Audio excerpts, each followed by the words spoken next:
এই প্রথমবার দেখতে এসেছি সেই বিখ্যাত স্নান যাত্রা গুপ্তিপাড়ার গুপ্ত বৃন্দাবন। হাজার হাজার দর্শনার্থীর ভিড় জমে এই গুপ্তিপাড়ার স্নান যাত্রা দেখার জন্য। হয়তো অনেকেই শুনেছো এই রথের ব্যাপারে। সত্যি অসাধারণ জায়গা। আমরা দেখব কি বিশেষত্ব আছে এই গুপ্ত বৃন্দাবনে। ভান্ডার লুট শুধু গুপ্তিপাড়াতেই হয়, গুপ্তিপাড়া ছাড়া পুরী মাহেশ কোথাও হয় না। আমার একটা ম্যাডামের বলে একটা কথা মনে করছে, যে ম্যাডাম বলেছিল তুই দীপু সাথে শুরু কর, শেষ আপনি আপনি হয়ে যাবে। আমি গুপ্তিপাড়াতে তো অনেকবারই এসেছি, কিন্তু এই প্রথমবার সুযোগ হলো গুপ্ত বৃন্দাবন দেখার। নাম গুপ্ত বৃন্দাবন, কিন্তু এখানে লুকিয়েও আছে অনেক গুপ্ত কথা। বৃন্দাবন চন্দ্র এখানে অবস্থান করে গুপ্ত অবস্থায় বলা হয়, তাই এটাকে গুপ্ত বৃন্দাবন থেকে গুপ্তিপাড়া এসেছে। আজকে একটা মহা সমারোহ, জগন্নাথ দেবের স্নানযাত্রা উৎসব। আজকে জগন্নাথ দেবের জন্মদিনও ধরা হয়। আজ প্রভু এই অক্ষয় তৃতীয়ার দিন চন্দন যাত্রা হয়, প্রভুর মাথায় চন্দন লেপন করা হয় গরমের জন্য। যারা দেখছো গুপ্তিপাড়া থেকে তাদের কাছে তো নতুন না, আর যারা ছিলে ওই দিন যাত্রায় তারা অবশ্যই একটা করে কমেন্ট দেবে, কারণ আমি এসেছি প্রথমবার তোমাদের গুপ্ত বৃন্দাবনে। সত্যিই একটা আরামদায়ক, শান্তির, সুস্বাস্থ্যকর পরিবেশ বলতে পারো। না, আমি যদি এখন আমার 75 বছর বয়স, আমি এখন যদি বাড়িতে বসে থাকি তাহলে বিছানায় নিয়ে বসি। আমি তো এইভাবে বাঁচার মতন লোক মানুষ। আমি 3 টাকা লড়াই করে এসেছি, লড়াই করেই যাবো লাস্ট এইটার উপরে। আমি এখানে এসে অনেক কিছু বুঝলাম। এখানে অনেক মানুষের সাথে কথা বললাম, তাদের সাথে তাদের মনের যে ভাবনা সেগুলো জানার চেষ্টা করলাম।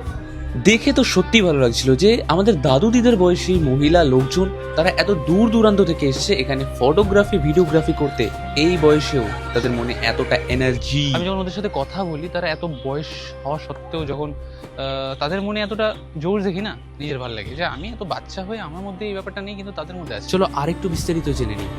জ্যৈষ্ঠ পূর্ণিমাতে ঘরা ঘরা গঙ্গার জল, দুধ, দই দিয়ে প্রভু স্নান করে। স্নান করার পর তিনি ভেজা গায়ে ভক্তদের দর্শন দেয়।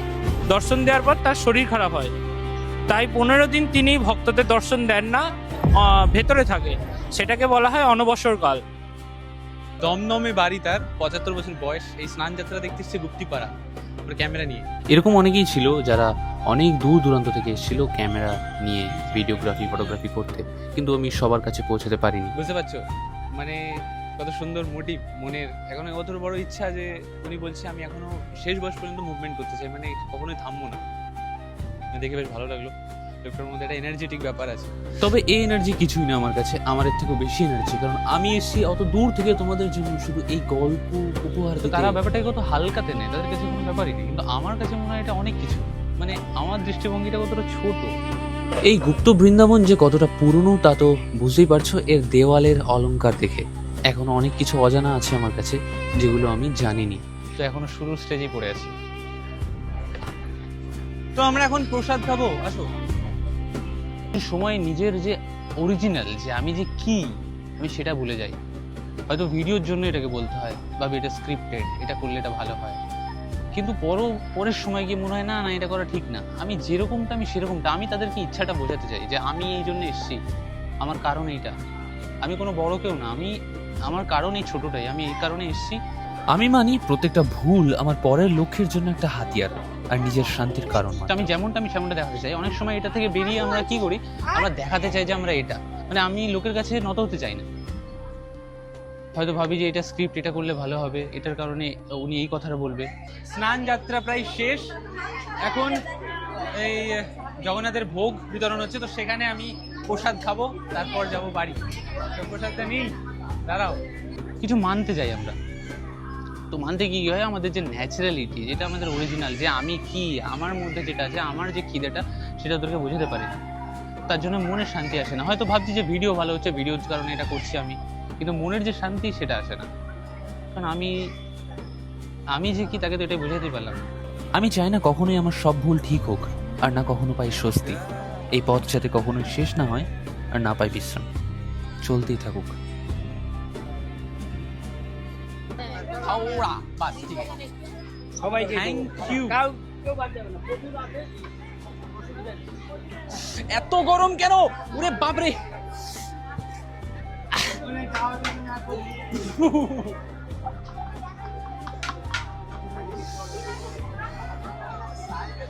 এবার তোমরা শুধু আমার এই ইউটিউব চ্যানেলটাকে সাবস্ক্রাইব করে দাও আর এই ফেসবুক পেজটাকে ফলো করে দাও, কারণ এবার আমি একটু টাকার মুখ দেখতে চাই। সবে মনে হয় খিচুড়িটা হয়েছে, বিরাট গরম। চলো। তার জন্য আমি এটা বলবো না যে তোমাদের জন্য আমি অনেক ভিডিও আনবো, অনেক গল্প আসবে, হ্যাঁ, শুধুমাত্র তোমাদের এইটুকু সাহায্যের আমার দরকার। কি দেবো সেটা তো তোমরা দেখতেই পাবে। আর যদি তোমরা কখনো এই গুপ্তিপাড়া রথযাত্রা না দেখে থাকো, এই গুপ্ত বৃন্দাবন না গিয়ে থাকো, তাহলে অবশ্যই একবার এই উল্টো রথ থাকতে থাকতে ঘুরে আসো। আর বলো জয় জগন্নাথ। আবার যদি পরের বছর আসি তো আবার এই একই জায়গায় দেখা হবে।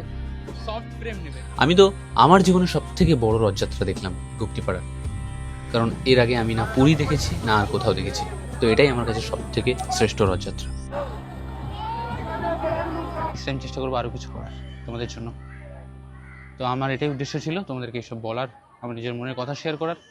আর কি, আজকের মতো এখানেই গল্প শেষ।